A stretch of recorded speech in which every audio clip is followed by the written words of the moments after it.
Hi, my name is Bibi Aisha Lehe, an educator for almost 25 years with experience, loads of experience, and also experience with children from around the country with various multicultural backgrounds.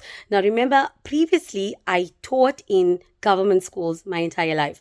And there, fortunately, I was able to interact with children from multicultural backgrounds. So when you have 40 children in your class, which is the standard requirement in a government class, you are basically dealing with 40 children, 80 parents, and a whole lot of different parenting styles.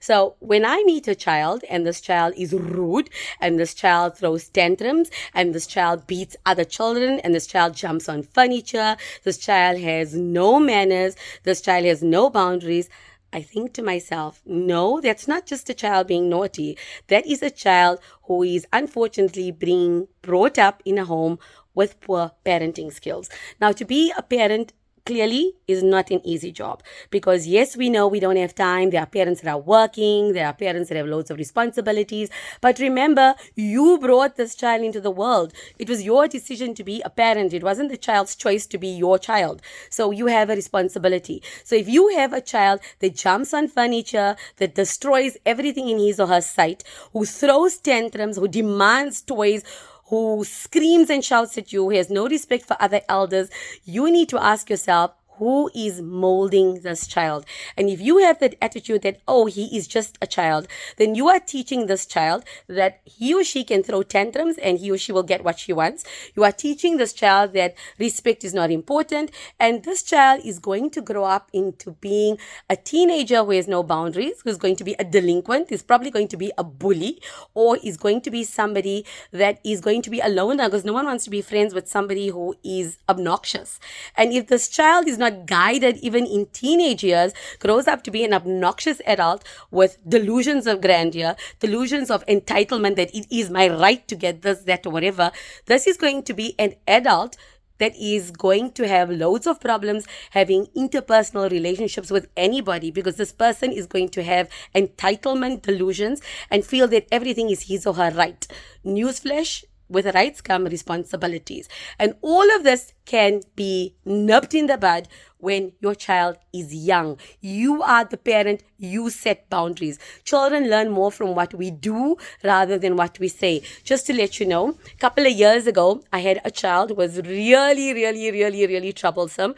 A Lat Lamarki, born after many years, and I didn't know how to discipline him. He used to beat children up, throw tantrums, be rude, be obnoxious. So I actually asked him to sit down and write for 20 times, only 20 times in grade 1. It was towards the end of the year. I will not be naughty at school.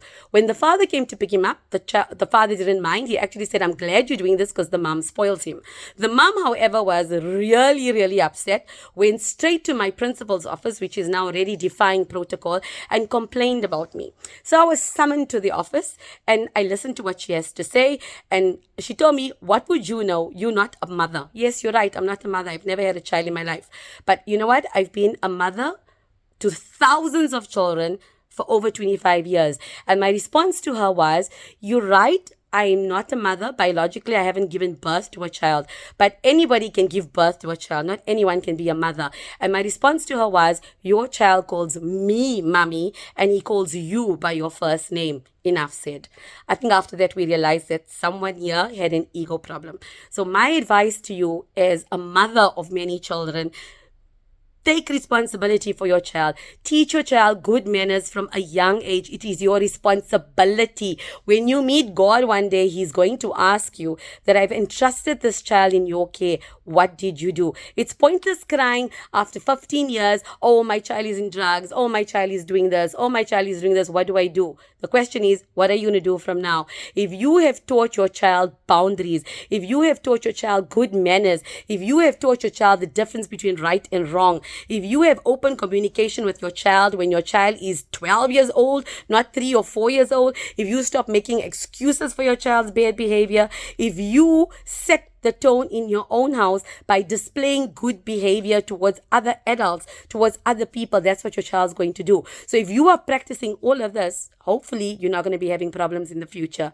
Just letting you know from my experience as an educator. And one more thing, don't believe everything your child tells you about us as educators, and we will definitely try not to believe everything your child tells us about you as parents. Because if you have an argument, trust me, we know. If there's an issue between you and your in-laws, trust me, we know. If there's an issue between you and your neighbor, trust me, we know. So listen when your child speaks to you. Not every complaint means that you must go to a school guns blazing, wanting to shut the school down, wanting to go to the SGB, wanting to go to the district, threatening to go to the newspapers. Ask yourself, is this my ego speaking? Or am I actually the one that has made a mistake by giving this child too much of leeway? Things to think about. Until we speak again.